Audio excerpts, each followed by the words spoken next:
Bell? Yes, Your Honor. Present. All right, this is sentencing. Yes, that's correct, Judge. All right, and state on this one, the court had a question, or the court wanted the criminal history and whether there was any gang affiliation. Also, Your Honor, as a housekeeping matter, I was appointed less than 10 days, so I don't know if on the record we need to address that before we begin. Oh, no, we did address it on the, because he wanted to go forward with sentencing. I said, please don't do this because, I remember, yes. yes, but we'll put it on the record as well.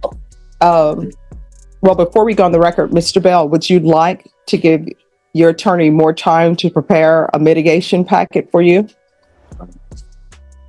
All right. Have you had a chance to discuss with him about mitigation? I have, Your Honor, yes. We've discussed that at length ever since being appointed on the case.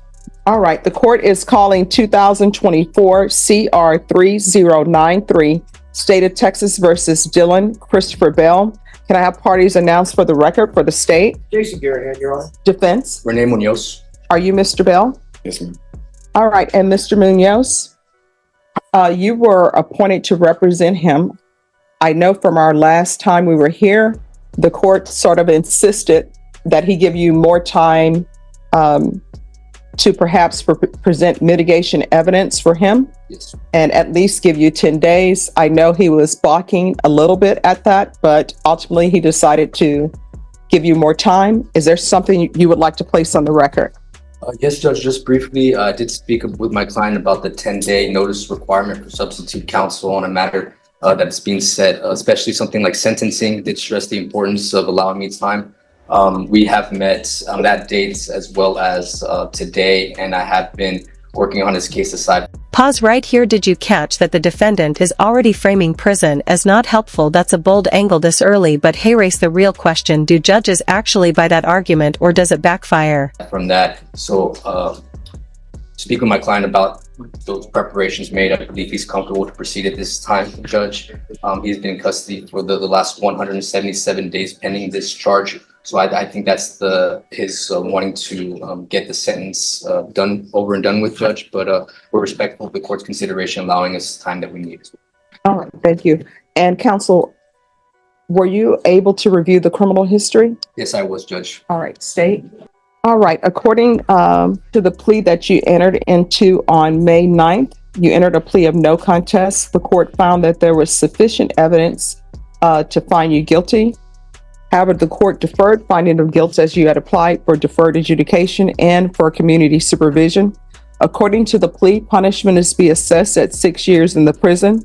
The state is opposed to your application, and this will run concurrent with County Court Cause number 727864. All right, state, you're opposed? Yes.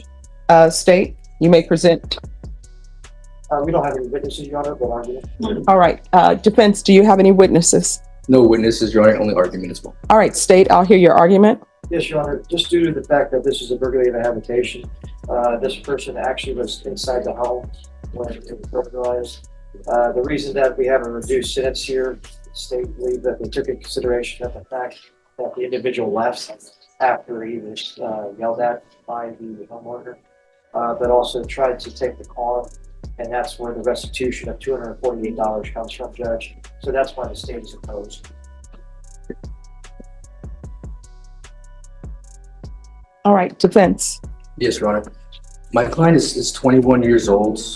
He's had no previous felony convictions. In fact, he was placed on deferred adjudication on the misdemeanor case. My estimation is they're wanting him to pay restitution on it, learn from it, grow from it, Judge.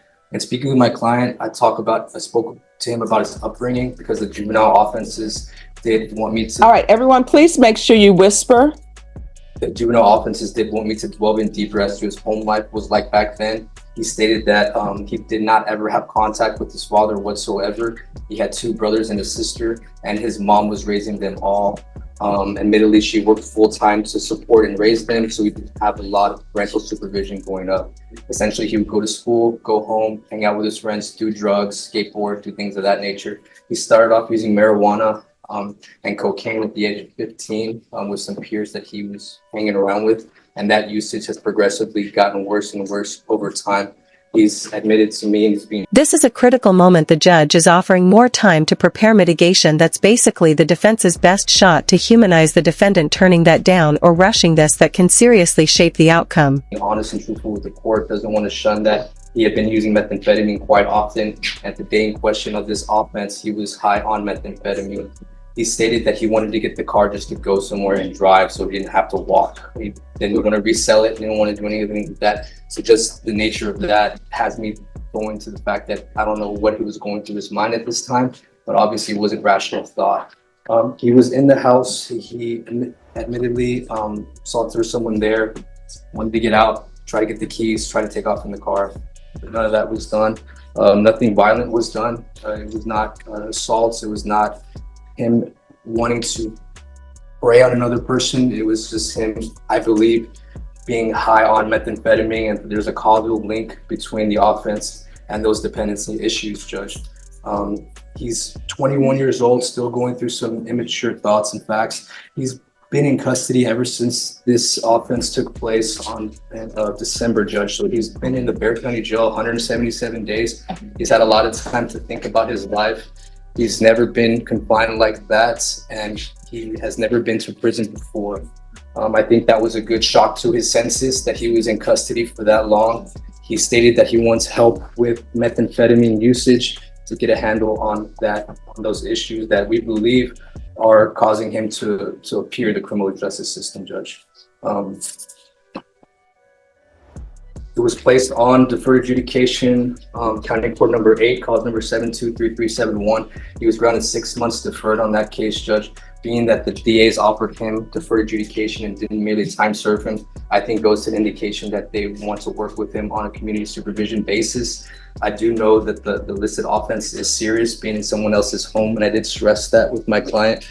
He stated that, if he had the opportunity to get help in the future, he can see clearly he can be a contributing member of society and not a detriment to society where they're having to pay for his stay at TDC, but instead allow him to grow and address the root causes of his issues, Judge. So this is why we're respectfully asking for the chance of community supervision. He's been in custody for the last 6 months. He's 21 years old, never been previously convicted of a felony, Judge. So I don't think it's too late to help this young gentleman to change it, hopefully change his life around. All right, so here's my question. He's had violent offenses in the past, is that correct? I believe just one assault family member. He was an assault that's not associated with this case, and he also has an assault public servant that I believe was dismissed. That was dismissed, Judge. That's correct.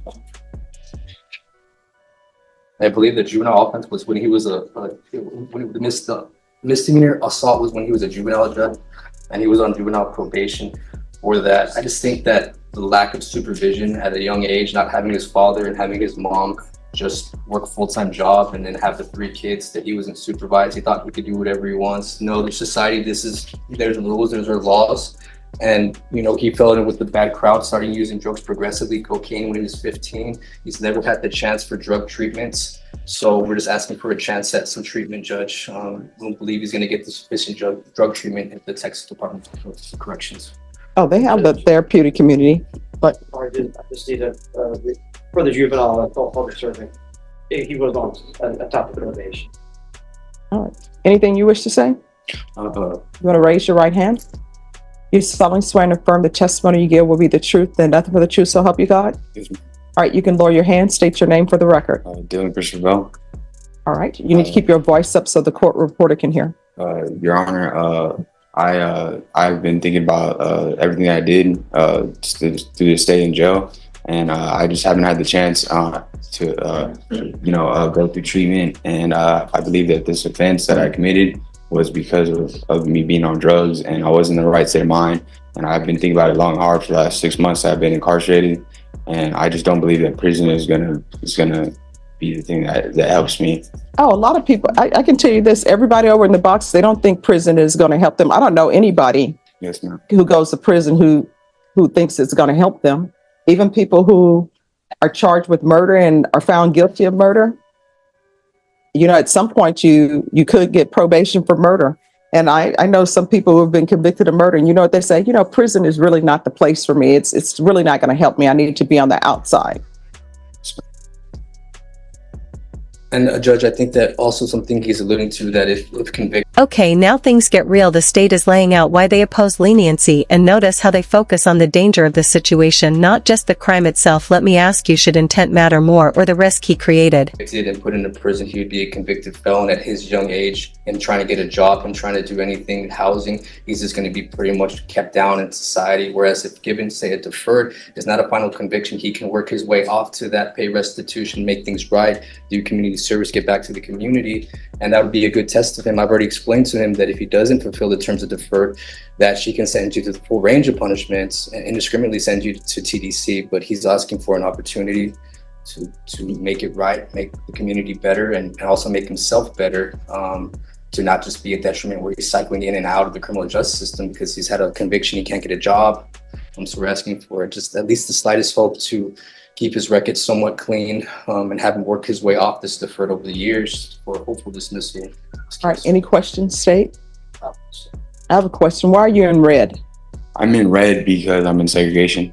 Why are you in segregation? In segregation, because I had gotten into the fight and they punished me.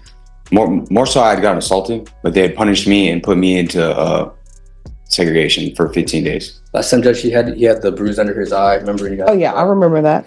All right, so if the deputies were to let me know why you're in segregation, would what you're telling me Yes, ma'am. comport to their system? Yes, ma'am. If Yeah. if Tyler, the Odyssey system, will let us see that? That would be nice. Yes. All right, Good idea. Deputy Laura. Is this for, he's in red for disciplinary? Reference to that, probably, but let's just know. I don't know if that's the case or not.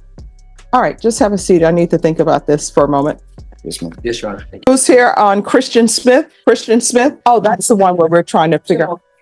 To the two people that are in charge of pretrial diversion program, Judge, I'm waiting for that response. All right, so Christian Smith, just wait a moment with us. Do you have to go to work or something?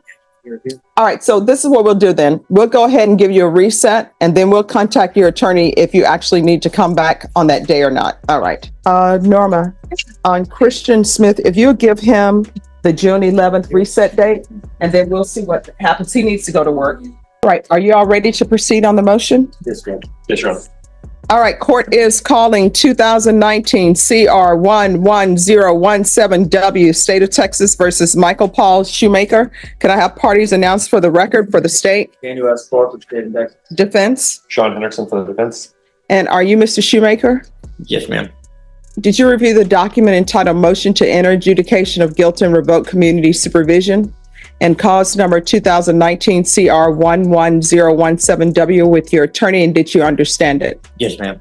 And are you the same Michael Paul Shoemaker who was placed on deferred adjudication in 2019 CR 11017W for the offense of possession of a controlled substance, penalty group 1, less than a gram, in a drug-free zone? Is that you? Yes, ma'am. All right, state. Violated condition number 7 on or about the 23rd day of May 2024 at the Port of Galveston, Texas. The defendant, Michael Paul Shoemaker, part of Bexar County without the written permission of the court and or the supervision officer in violation of condition number 7. How do you plead to that? True or not true? True. Your Honor, stated all the violations. Any objections to the waivers? No objection, Judge. Did you understand by pleading true to violation of condition number 7, the court could find it true, find you guilty, sentence you up to 10 years in the prison and up to a $10,000 fine? Yes, ma'am. Knowing that, do you still wish to plead true to violation of condition number 7? Yes, ma'am. Court will find violation of condition number 7 true. Is there a proposed agreement? Yes, Your Honor, it's to alter and amend for MRT within 10 days and GPS for 90 days. All right. Defense, is that the proposed agreement? It is, Your Honor, and I do want to let the court know, my client lives in St. Hedwig here in Bexar County. He works as a heavy equipment operator in Bernie and Kendall County here. All right. So why is he leaving Bexar County without permission? Judge, he was actually going on a cruise, and that was the reason he had left Bexar County. Was that cruise approved by the court? It was not, Judge. So is there anything you wish to say? No, Your Honor. It would probably be in your best interest, but okay. Probation, what are you recommending? Probation's recommending, This is where the defense shifts gears, less about the crime, more about the why addiction, lack of supervision, rough upbringing. It's a classic mitigation strategy, but hey, raise the tension. Does explanation sound like accountability or excuse? MRC program. All right. And so this number one that's in the motion, I'm not going to consider it as true, but what is happening to the new number one? Judge, my understanding is that that was out of Galveston. That's ours. I didn't see Okay. anything pop up.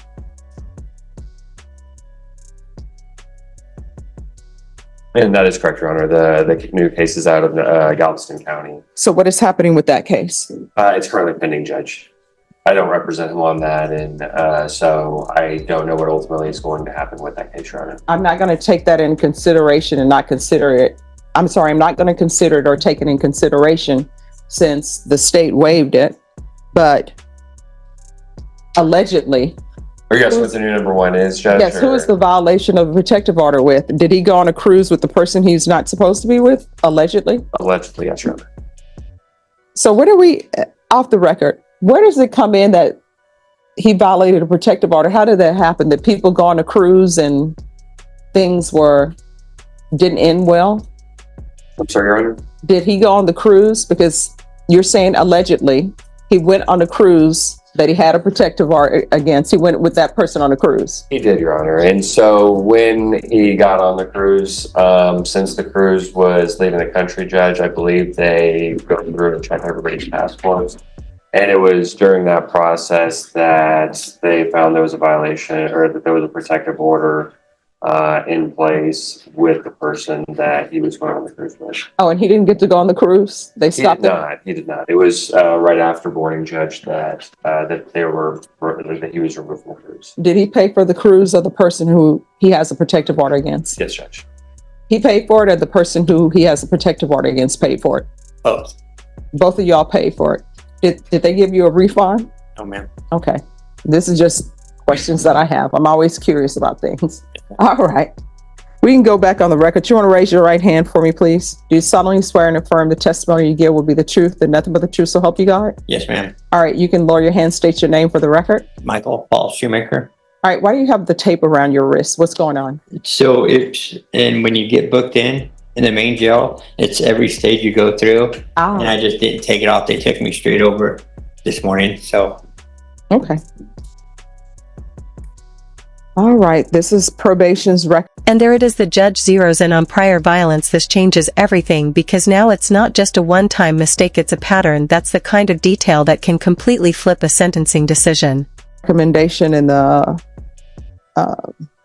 state's recommendation. What I'm going to do is deny the motion. Is this his first motion to revoke? I believe it's the second, Judge. I'm going to deny the motion, alternate amend conditions to ISF, cognitive. And with regards to his transfer, does he need his probation transferred? No, he's living here in Bear County, Judge, so he doesn't need probation transfer. All right, he's going to remain in custody until transferred. And has he done anything on probation? Has he completed the parenting classes? Yes, he has, Judge. yes, ma'am. All right. All right, is there anything else? No, Judge, not at this time. All right, upon release, you need to immediately report to probation. Do you understand? Yes, ma'am. And you are not allowed to leave Bear County without the court's permission. Do you understand? Yes, ma'am. All right, thank you. Well, listen to the judge's response. That's not just skepticism, that's experience talking. She's basically saying everyone says that, so now the question becomes what makes this defendant different. And just like that, another red flag, a fight while already in custody, that seriously hurts his argument for rehabilitation. Be honest, if you were the judge right now, would you still consider giving him a second chance?